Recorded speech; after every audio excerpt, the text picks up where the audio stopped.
All right, appreciate it, DJ, man. So let's go ahead and get into it. Let's go ahead and start with Tesla, right? We know they came out with their announcement of their Robotaxi last year, and they have been green lighted to do FSD supervised, so full self-driving supervised. These tests are going to be happening in Austin and in the Bay Area, right? So I think it's pretty cool. They have now been cleared to do fully autonomous. It's kind of scary, but we're almost also living in that futuristic time period, right? Like it's really solid now. Like use like their systems for a lot of years now. Like sometimes I'm not saying it's all the way 100% perfect. So right now using the supervised version, you still definitely want to be attentive in all those things. But I'm a lot more comfortable now. It handles traffic really well now, lane changes and all of those things. So this will be a good addition to what's out there and available. Young adults were saying like preferring after the club to kind of use these or after like certain events and activities. And then like women, like there was something that came out on the news about like Uber driver who would like stalk this girl or something like that, and so now Right. she only does Waymo, right? So that way it's just like It's, it's you more know, personalized or with a personal, yeah. that safety you kind of take out. The interesting thing, though, also about this is, the company Uber has already, I'm sorry, not Uber, Tesla, they've already completed over 1,500 trips and 15,000 miles of driving. Robotaxi service will launch in Austin in June this year, and they'll have 10 to 20 vehicles set to launch on day one. Like I said, this is definitely something very, very interesting that definitely strikes a lot of chords with whether it's safety, whether it's, just giving that peace of mind to go home at the end of the night when you may be out on a night. If you're in Austin and you know about 6th Street, you can go home in one of these cars and not have to worry about anything, right? Scary, but also very, very cool to see in June. I will be interested to see just how much of demand is there for it. And I know it'll be demand, but like, what is that number really going to look like?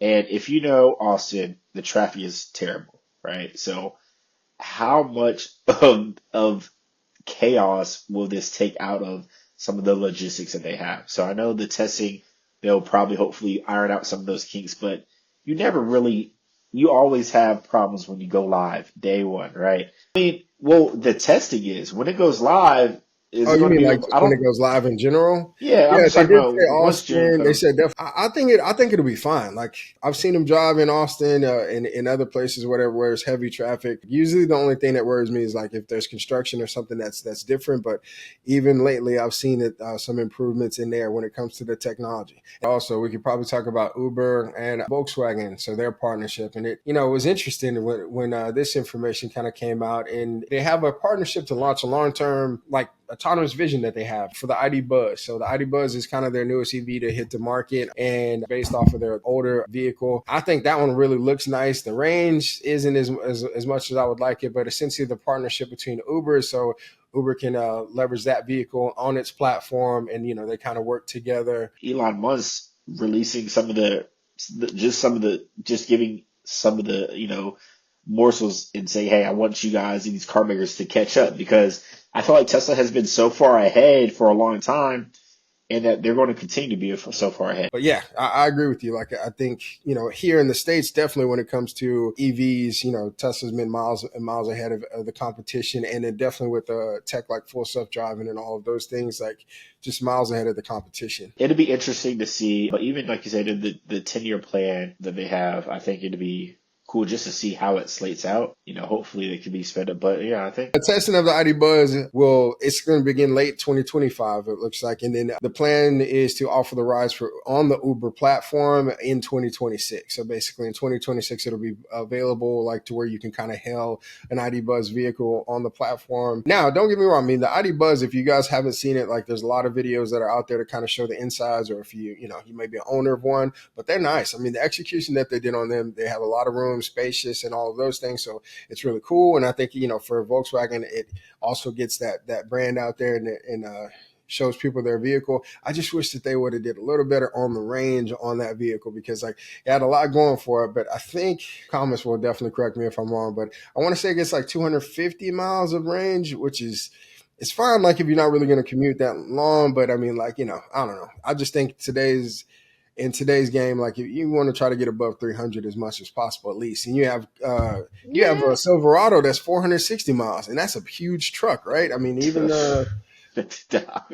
But I think, like you said, it is one of those things where right now it's still early, but who knows? That could change over their next couple of years in their plan, right? But let's go ahead and pivot again. So the Google Gemini has now reached a sky high number of users. They've reached 350 million monthly active users as of March of 2025. So, which is huge, right? Number that's really slated far above what it was at the end of last year, and they have a daily traffic of over 35 million users. So it's nothing to sneeze at. Big number. So which is really cool because now Gemini is getting a lot of traction in that realm as well. Like I know we like to talk about OpenAI kind of hogging that market space. So even from the point of late last year, Gemini had daily active users, tens of millions users monthly, and 9 million daily, right? So the upticking usage still far from catching up to OpenAI, and also they are still losing money on these active users per user. But I think that's just the name of the game right now. OpenAI is still actively losing money on their $200 premium monthly plan members, right? So however, I think it's really cool to see how Gemini is growing and, storing up some of that market space in this realm, right? So, man, I don't know. What do you think? What do you think about how they're kind of gaining everybody on traction? that's been, I've been a huge fan of Gemini, like, you know what I mean? Like just the Right. models, because I mean, like Google's really, they have it all cohesive, right? The browser, the documents, the other tools, they kind of make it's all embedded kind of into their flow. I even loved in the earlier days where they had the little G at the bottom where you can tap it and it'll like kind of fact check what the AI would come back with. It'll like do a Google search to see if everything really made sense, like if it checked out. So, and they built that into itself. So I like a lot of what they're doing. Even Bard, like, Bard had updates before they switched over to the whole Gemini branding. Like I know it went off to a bad start, and they just had a couple of missteps, whatever, which happens. Then they did the rebrand, but either way, I think it's super solid. Their model is still at the top of LLM leaderboards as it comes to like the conversations and all of those things. And then coding, I know Yes, that's sir. heating up a lot with ChatGPT o3, coming out in the o4 mini models. But yeah, so o3 and 2.5 apparently really neck and neck as it comes to capabilities of coding. And I'll let you kind of speak more to that. You and Matthew Berman like can really go, but Matthew Berman's a real bullish on Gemini 2.5 when it comes from a coding perspective. Like he thinks that's a super solid coding model.